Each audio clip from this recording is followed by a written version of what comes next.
¿Qué tal, estimado alumno? Bienvenido a tu curso de psicología.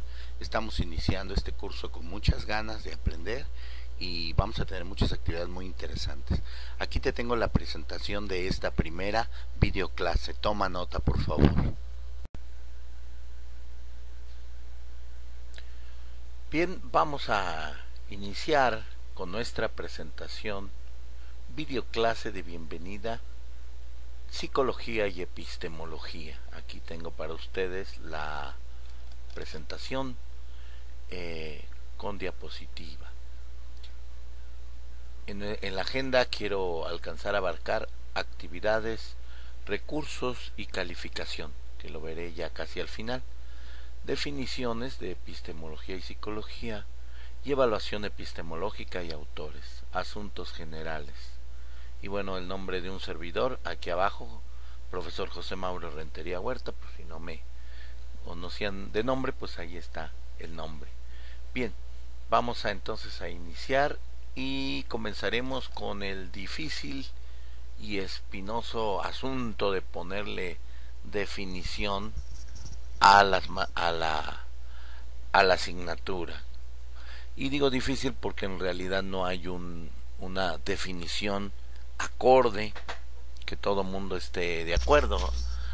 Definiciones vienen y van, pero esto es por motivo del mismo desarrollo de las ciencias, de los paradigmas, de la cultura en general, de la historia de la ciencia, y también de la ciencia en general. Hay cambios permanentes, cambios de paradigmas.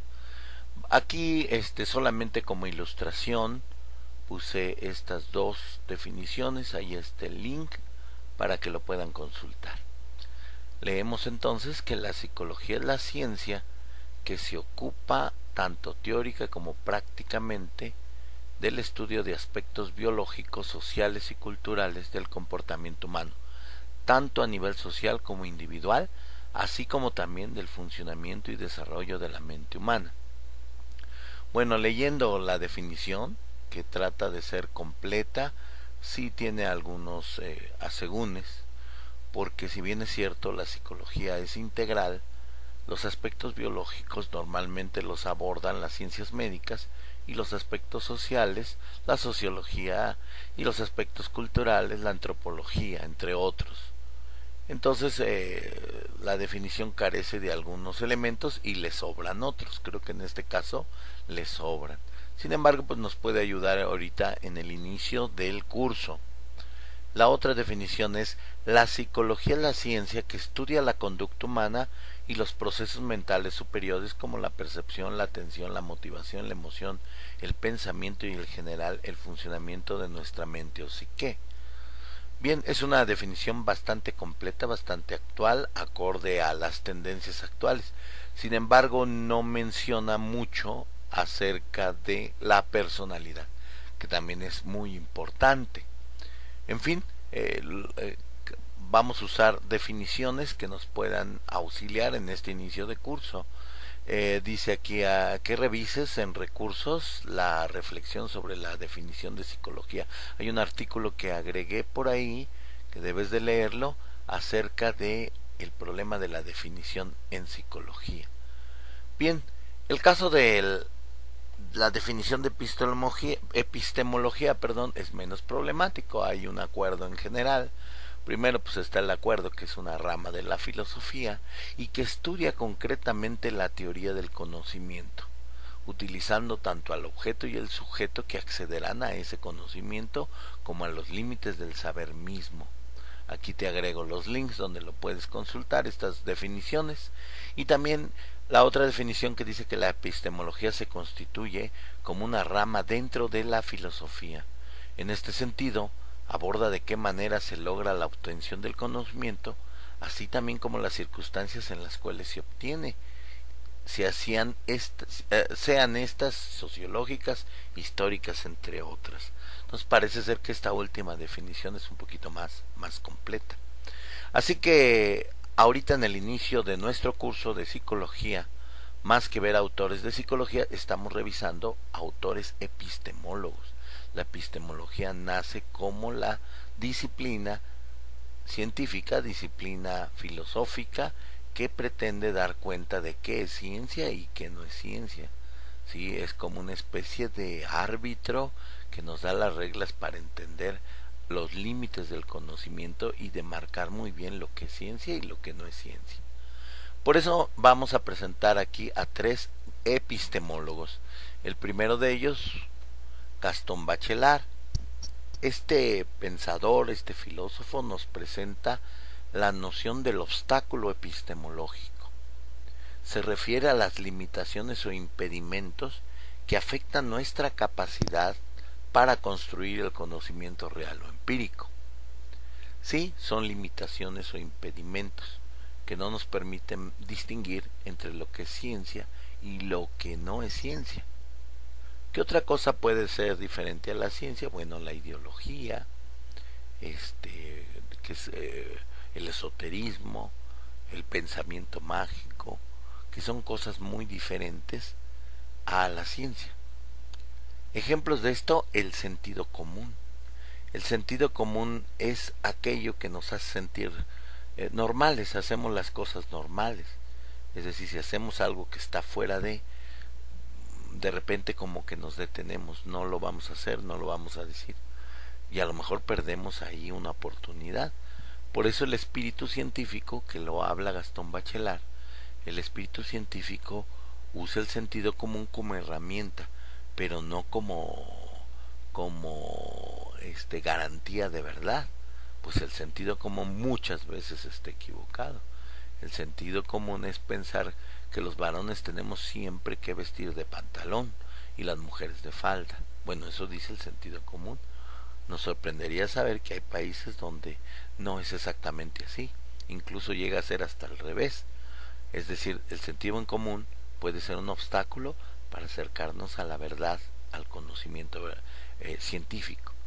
La experiencia también, hay personas que tienen una experiencia nada desaprovechable, sin embargo utilizan la experiencia para decir que el rojo es rojo y que el verde es amarillo. Entonces la experiencia puede convertirse en un obstáculo, en una limitación de nuestra capacidad de seguir construyendo conocimientos, porque a quien le ha ido mal en la feria, pues él puede decir el mundo es un lugar para sufrir. Quien le ha ido bien puede decir, no, ¿qué pasa? El mundo es un lugar para gozar. Entonces no siempre la experiencia es criterio de verdad, sin embargo se puede usar como material de inicio. La cultura misma donde vivimos es una cultura de Occidente, puede representar un obstáculo para nuestro conocimiento, porque hay cosas que nosotros damos por hecho. Por ejemplo, damos por hecho que todo lo que tenga que ver con rusos, con musulmanes es malo, que nada más nosotros somos los normales. Eso nos lo ha puesto nuestra cultura, y los prejuicios, ese es un prejuicio también. Entonces los prejuicios se van a convertir en obstáculos epistemológicos, igual que nuestra propia cultura. Los dogmas de fe también se convierten en obstáculos epistemológicos, pues la fe se rige con diferentes reglas, diferente demarcación. Fe es creer en lo que no se ha visto, y la ciencia es diferente. No hay que creer en lo no visto, hay que, entre otras cosas, verificar, contrastar, comparar, para saber que estamos frente a un conocimiento verdadero. Así que, con todo respeto, porque todos tenemos la mayoría profesamos algún credo, otros se han declarado ateos, pues bueno, son otras reglas las que siguen los dogmas de fe, y un dogma de fe puede convertirse en un problema, un obstáculo epistemológico al estar haciendo ciencia. La formación que has tenido desde chico, desde casa, también puede convertirse en un obstáculo epistemológico. Las opiniones personales también pueden convertirse en obstáculo epistemológico.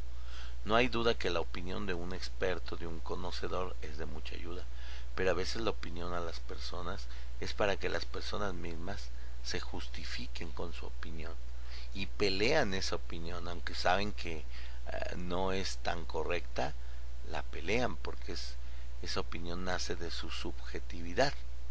Y también nos lo acaba de mencionar en el artículo que leímos, el optimismo puede convertirse también en un obstáculo. ¿Sí? No podemos decir ya acabamos la investigación, a lo mejor apenas le estamos empezando. Así que vamos a rescatar de Gastón Bachelard su noción de obstáculo epistemológico, misma que vamos a estar utilizando cuando hagamos crítica a las diferentes posturas de psicología. Vamos a pasar ahora con Karl Popper y el falsacionismo. Karl Popper, otro pensador epistemólogo, introduce el falsacionismo como criterio de demarcación científica, como criterio para saber hasta dónde llega una ciencia y hasta dónde es otra cosa. Por ejemplo, es esoterismo, o es dogma, o es falsa, en fin. Una teoría existente intenta refutarla mediante un contraejemplo. Un buen ejemplo de contraejemplo sería, por ejemplo, la afirmación de que las mujeres no saben manejar vehículos de automotor. Entonces, a esa teoría se le propone un contraejemplo. La señora Juanita maneja una camioneta y la maneja muy bien. Ese contraejemplo está refutando la primera teoría, que no es teoría, es un prejuicio, pero ahorita nos sirve para ejemplificar. Ahora, si no es posible refutar la primera, dicha teoría se queda corroborada, pudiendo ser aceptada provisionalmente, pero no verificada. Es decir, ninguna teoría es absolutamente verdadera, sino a lo sumo, aquí desde la postura de Karl Popper, falsa. Es decir, no contrastamos para darnos cuenta, ¿sí?, con un contraejemplo, que no está debidamente corroborada, ¿sí? Entonces, eso es lo que nos ofrece Karl Popper. Y bueno, es muy útil porque lo estamos haciendo todo el tiempo. Todo el tiempo el psicólogo está confrontando teorías y hallazgos, está practicando el falsacionismo todo el tiempo, ¿sí? Igual que el obstáculo epistemológico, todo el tiempo lo estamos practicando. Y también reflexionamos sobre los paradigmas, y es Thomas Kuhn quien nos habla de los paradigmas como realizaciones científicas reconocidas que durante cierto tiempo proporcionan modelos de problemas y soluciones a una comunidad científica en particular. Para Kuhn, las nuevas teorías no nacen por verificación, ni siquiera por falsación, sino por sustitución, que se sustituye un paradigma por otro. Algunos de ustedes han comentado en el foro que hay que verificar para convertirse en ciencia, y no siempre el método experimental que nos enseñaron en el prepa es el que es necesario para dar con la ciencia. Ejemplos de sustitución de paradigmas en psicología. Frente a la disputa entre psicología de la conducta y psicología del inconsciente, surge la psicología cognitiva como un paradigma que supera y da otro sentido a las dos anteriores. Y en la ciencia es el descubrimiento que el cerebro puede regenerar neuronas, porque antes se pensaba que no, y que anteriormente dio lugar a lo contrario, abrió la posibilidad de estimular el cerebro para evitar su posterior daño. Esta estimulación le llamamos plasticidad cerebral. Entonces Thomas Kuhn nos presenta los paradigmas que debemos pensar cuando hacemos ciencia, en qué paradigma está sosteniendo nuestra práctica científica y contra qué paradigma se está oponiendo, ¿sí? Puede ser un paradigma ya viejo, que ya fue útil en otro momento, pero no para este momento. Bien, en conclusión, ¿cuál es la relación entre psicología y epistemología? Bueno, la epistemología hace una evaluación de la psicología como ciencia. Se cuestiona la psicología a través de una disciplina filosófica como es la epistemología, y se pregunta ¿qué es? ¿La psicología es una ciencia? ¿Cuál es el objeto de estudio de la psicología como ciencia? ¿Y cuáles son las características de la psicología como ciencia?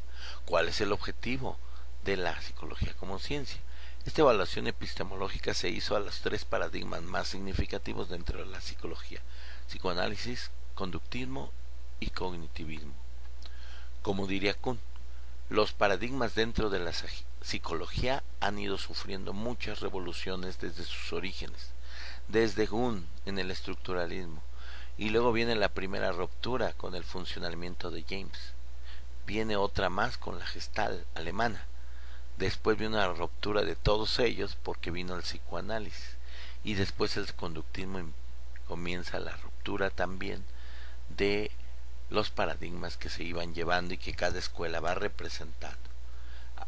Actualmente el cognitivismo, la psicología cognitiva y las neurociencias o neuropsicología son los que están en el paradigma actual. Muy bien, eso como conclusión, la relación entre psicología y epistemología, y a través de todo el curso vamos a necesitar de la epistemología. Bueno, aquí están las actividades y el valor que tiene la evaluación. La actividad foros tiene un 20% de calificación, controles de lectura un 20%, actividades colaborativas un 15%, ensayos un 30%, exámenes 10% y autoevaluación 5% para dar un resultado de 100%. Bien, espero que haya sido útil esta primera mini clase de inicio de psicología. Agradezco mucho la prestación de su atención. Seguimos. Bien, vamos a iniciar con nuestra presentación, videoclase de bienvenida, psicología y epistemología. Aquí tengo para ustedes la presentación con diapositiva. En la agenda quiero alcanzar a abarcar actividades, recursos y calificación, que lo veré ya casi al final, definiciones de epistemología y psicología, y evaluación epistemológica y autores, asuntos generales. Y bueno, el nombre de un servidor, aquí abajo, profesor José Mauro Rentería Huerta, pues si no me conocían de nombre, pues ahí está el nombre. Bien, vamos entonces a iniciar y comenzaremos con el difícil y espinoso asunto de ponerle definición a la asignatura. Y digo difícil porque en realidad no hay una definición acorde, que todo mundo esté de acuerdo. Definiciones vienen y van, pero esto es por motivo del mismo desarrollo de las ciencias, de los paradigmas, de la cultura en general, de la historia de la ciencia, y también de la ciencia en general. Hay cambios permanentes, cambios de paradigmas.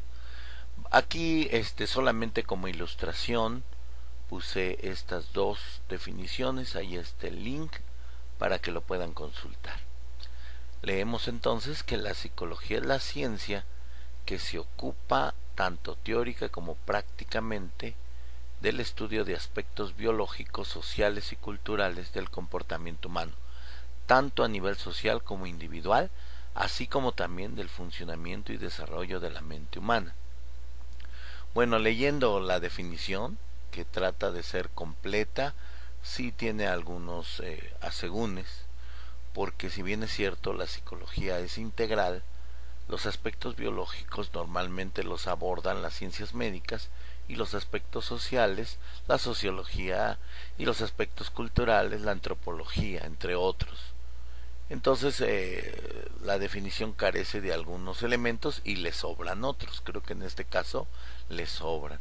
Sin embargo, pues nos puede ayudar ahorita en el inicio del curso. La otra definición es: la psicología es la ciencia que estudia la conducta humana y los procesos mentales superiores como la percepción, la atención, la motivación, la emoción, el pensamiento y en general el funcionamiento de nuestra mente o psique. Bien, es una definición bastante completa, bastante actual, acorde a las tendencias actuales. Sin embargo, no menciona mucho acerca de la personalidad, que también es muy importante. En fin, vamos a usar definiciones que nos puedan auxiliar en este inicio de curso. Dice aquí que revises en recursos la reflexión sobre la definición de psicología. Hay un artículo que agregué por ahí, que debes de leerlo, acerca de el problema de la definición en psicología. Bien, el caso de la definición de epistemología, perdón, es menos problemático. Hay un acuerdo en general.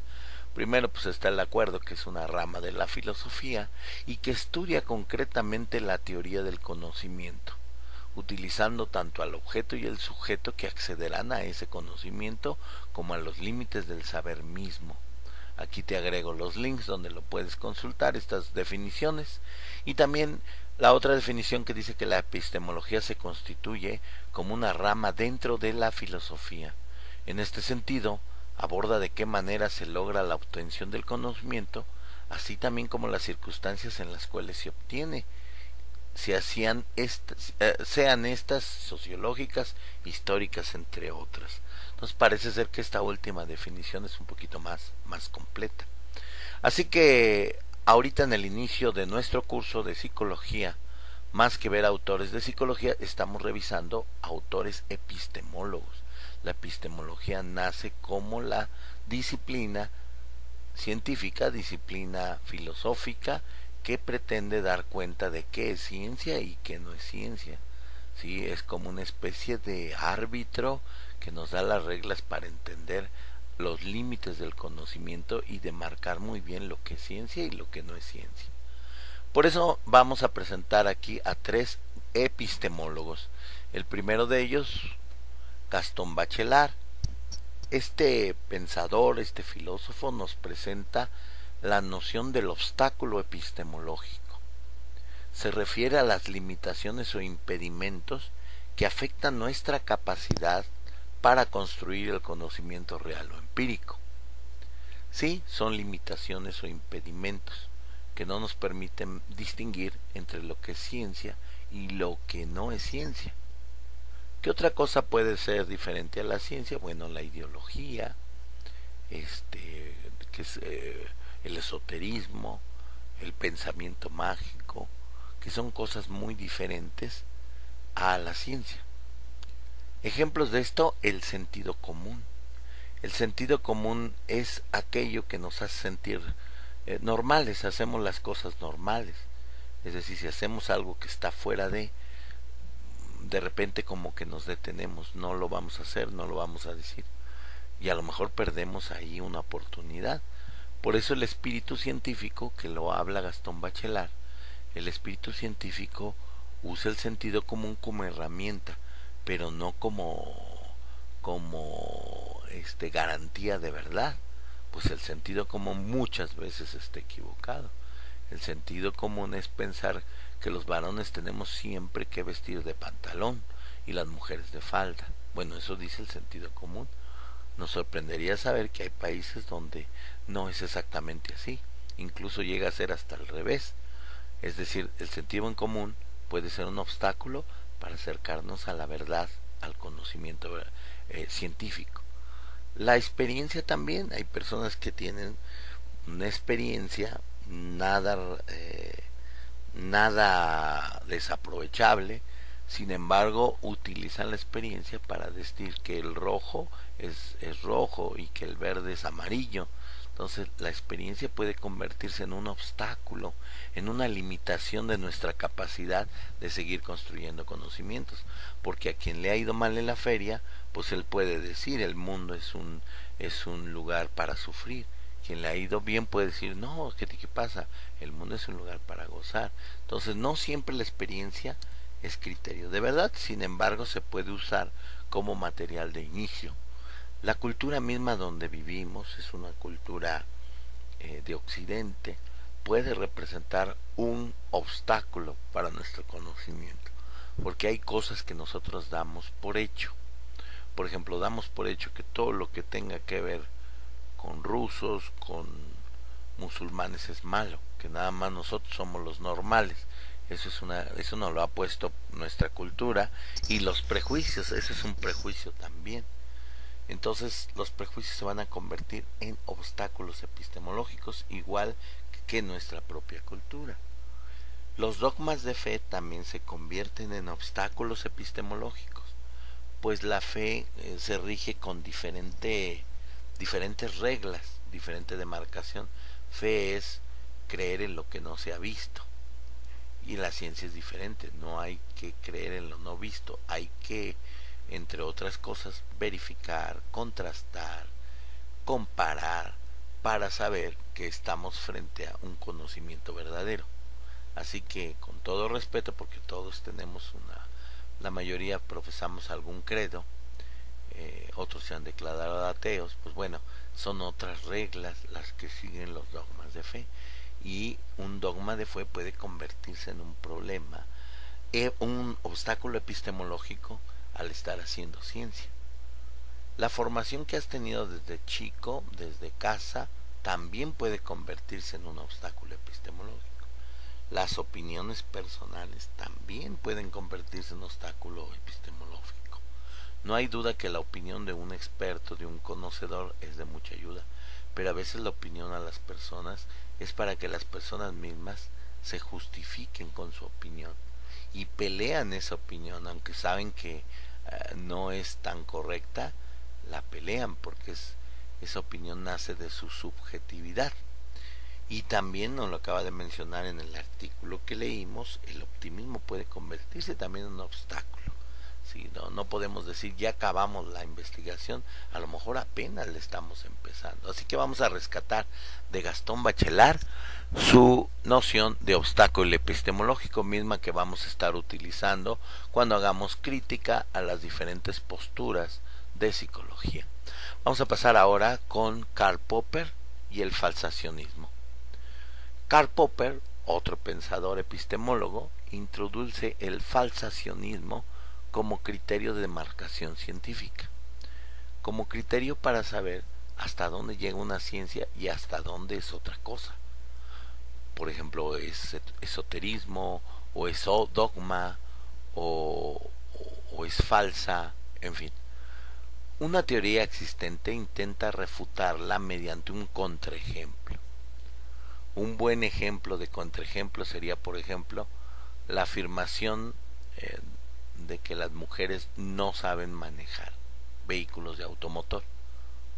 Entonces, a esa teoría se le propone un contraejemplo. La señora Juanita maneja una camioneta y la maneja muy bien. Ese contraejemplo está refutando la primera teoría, que no es teoría, es un prejuicio, pero ahorita nos sirve para ejemplificar. Ahora, si no es posible refutar la primera, dicha teoría se queda corroborada, pudiendo ser aceptada provisionalmente, pero no verificada. Es decir, ninguna teoría es absolutamente verdadera, sino a lo sumo, aquí desde la postura de Karl Popper, falsa. Es decir, no contrastamos para darnos cuenta, ¿sí?, con un contraejemplo, que no está debidamente corroborada. ¿Sí? Entonces, eso es lo que nos ofrece Karl Popper. Y bueno, es muy útil porque lo estamos haciendo todo el tiempo. Todo el tiempo el psicólogo está confrontando teorías y hallazgos, está practicando el falsacionismo todo el tiempo. ¿Sí? Igual que el obstáculo epistemológico, todo el tiempo lo estamos practicando. Y también reflexionamos sobre los paradigmas, y es Thomas Kuhn quien nos habla de los paradigmas como realizaciones científicas reconocidas que durante cierto tiempo proporcionan modelos de problemas y soluciones a una comunidad científica en particular. Para Kuhn, las nuevas teorías no nacen por verificación, ni siquiera por falsación, sino por sustitución, que se sustituye un paradigma por otro. Algunos de ustedes han comentado en el foro que hay que verificar para convertirse en ciencia, y no siempre el método experimental que nos enseñaron en el prepa es el que es necesario para dar con la ciencia.